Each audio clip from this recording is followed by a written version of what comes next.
Good afternoon friends. ನಮ್ಮ ಸುತ್ತಮುತ್ತ ಇರುವ ಕಾಡು ಪ್ರಾಣಿಗಳು ಮತ್ತು ನಾಡಿನಲ್ಲಿ ವಾಸಿಸುವ ಪ್ರಾಣಿಗಳು ಮರಿಗಳನ್ನು ನೋಡೋಣ. ಅದಕ್ಕಿಂತ ಮೊದಲು ನನಗೆ ಯೂಟ್ಯೂಬ್ ಹೇಳ್ತಾ ಇದೆ, ಅದರ ಪ್ರಕಾರ 92% ಅಥವಾ 92% ಅಣ್ಣ ತಮ್ಮಂದಿರು ನೋಡ್ತಾ ಇದ್ದೀರಾ, 2% ಅಕ್ಕ ತಂಗಿಯರು ನೋಡ್ತಾ ಇದ್ದೀರಾ. ಚಾನಲ್ ನೋಡಿ, ಚಾನಲ್ ಇನ್ನೂ ತಿಳ್ಕೊಳ್ಳಿ. ಹಾಗೆ ನಮ್ಮ ಚಾನಲ್ಗೆ ಸಬ್ಸ್ಕ್ರೈಬ್ ಮಾಡೋ ಸಹಾಯ ಮಾಡಿ.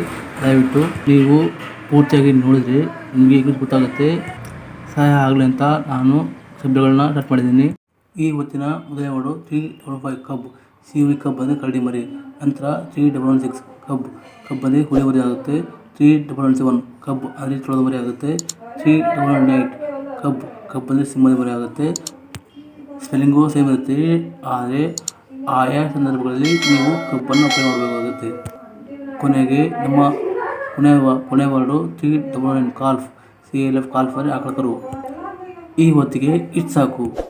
ಮತ್ತು ಸಾಯಂಕಾಲ ಕ್ಲಾಸಲ್ಲಿ ಸಿಗೋಣ. ಆವಾಗ ನಾವು ಇಂಗ್ಲೀಷ್ ಶಬ್ದಗಳು ಮತ್ತು ಕನ್ನಡ ಅರ್ಥಗಳನ್ನು ತಿಳ್ಕೊಳ್ಳೋಣ. ನೋಡ್ತಾ ಇರೋರು ಪೂರ್ತಿಯಾಗಿ ನೋಡಿ, ತಿಳ್ಕೊಳ್ಳಿ ಬುದ್ಧಿವಂತರಾಗಿ. ಕೊನೆಗೆ ನಮ್ಮ ಚಾನಲ್ಗೆ ಸಬ್ಸ್ಕ್ರೈಬ್ ಮಾಡೋ ಸಹಾಯ ಮಾಡಿ, ಲೈಕ್ ಮಾಡಿ ಮತ್ತು ಫ್ರೆಂಡ್ಸ್ಗೆ ಶೇರ್ ಮಾಡಿ, ಲಾಸ್ಟ್ ಮಾಡಿ. Thank you very much.